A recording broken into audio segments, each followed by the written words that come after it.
Okay, so today I'm going to be doing a book review on Miss Peregrine's Home for Peculiar Children and tell you why you should read this book because it's amazing. So, it's the first book in the series by Ransom Riggs and it's a fiction adventure book. And here pictured is the cover of the book. So, the main plot of this story is a story from the view of Jacob Portman, who's a 16-year-old boy who thought his life was normal. When Jacob was little, his grandfather used to tell him stories about his childhood and the peculiar children that his grandfather lived with. One who could lift boulders and another one who could throw fire, just to name a few. But a lot of people didn't believe his grandfather that this is what his childhood was and thought that he was making it up. After a few mysterious and tragic events, Jacob travels to an island in Wales where his father grew up, and he goes through a giant adventure on the island. And if you read the book, you'll find out the rest. So, this story mainly takes place in present day Cairnholm, Wales, in present day Florida, and September 3rd, 1940, in Cairnholm, Wales. So, why I love this book and who love it.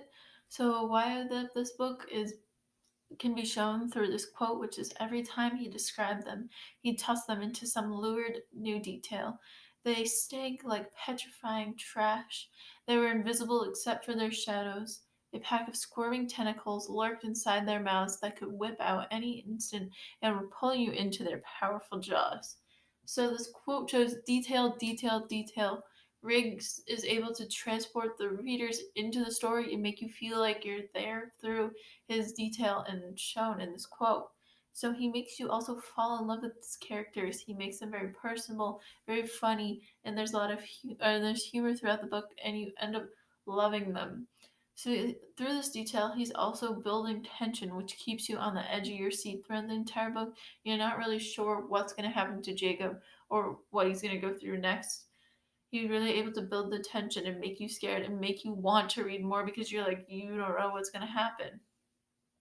So if you love these books, below you will also love Miss Peregrine's Home for Peculiar Children, An Ember in the Ashes by Saba Tahir, The Lightning Thief by Rick Royden, Divergent by Veronica Roth, Anya's Blood by Vera Borgasol, Maze Runner by James Dashner. All of these books are written similarly in the fiction adventure style, and if you love any of these books, you would love Miss Peregrine's Home for Peculiar Children. Something else I love about this book is the peculiar pictures. This book has something that makes it unique, and it's the creepy old pictures. The old creepy pictures throughout the book help me really picture the characters and what they were like. I have never seen pictures like this in another book, and I think it makes this one special. So Riggs is able to take pictures that were actually taken in black and white and work them into his story, so you're really able to picture what's happening in to the characters. It really makes the book feel alive. So if you like Miss Peregrine's Home for Peculiar Children, Riggs has 5 more books, soon to be 6 in this series. So you're not just getting one book and that's it, you're getting a whole series that you can read. That's all I have about why I love Miss Peregrine's Home for Peculiar Children, and I hope you guys will read it soon. Thank you.